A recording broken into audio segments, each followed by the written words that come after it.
ایک دن نا حضور کے وصال کے بعد اچانک نہ اس طرف جا رہے ہیں خاصے مسجد سے دور چلے گئے.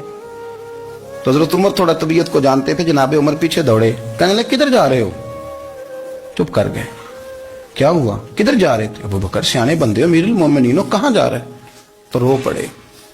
کہنے لگے ایک دفعہ نا حضور سفر پہ گئے ہوئے تھے تو اس طرف سے واپس آ گئے تھے, تو مجھے خیال آیا شاید اس طرف سے آ نہ رہے ہوں. حضرت عمر رو پڑے. کہنے لگے ابو بکر اب تو حضور نے پردہ کر لیا.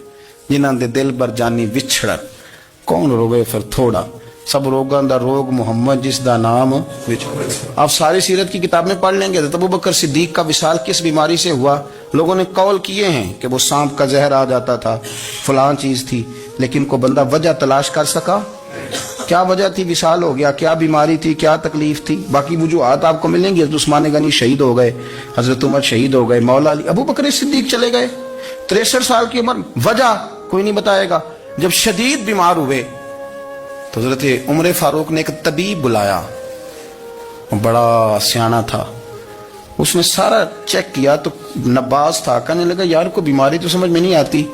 تو حضرت عمر تھوڑا سا جلال میں, یرانہ تھا نا, جلال میں کہنے لگے ابو بکر مسئلہ کیا ہے؟ دن ب دن کمزور ہوتے جا رہے, نماز پڑھانے کھڑے ہوتے تو ٹانگیں کانپتی ہیں. مسئلہ بتائیں کیا ہے؟ طبیب اتنا بڑا ہے, یہ تو بندہ کا چہرہ دیکھ کے بیماری بتا دیتا ہے, اور یہ کہہ رہا ہے کوئی بیماری نہیں.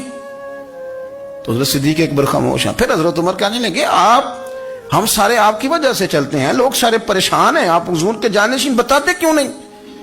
جب تیسری دفعہ کہا تو حضرت صدیق ایک بار کہنے لگے عمر زیادہ باتیں نہ کر, تجھے پتہ نہیں مجھے کیا بیماری ہے؟ نہیں پتا تو میں بتاؤں؟ نہیں پتا تجھے, بول.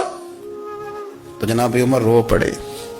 کہنے لگے ابو بکر مجھے پتا ہے آپ کا دیدار کے بغیر کام نہیں چلتا. وقت نا لمبا ہو گیا, چر ہو گیا, میں ترلے لیندے ہاں.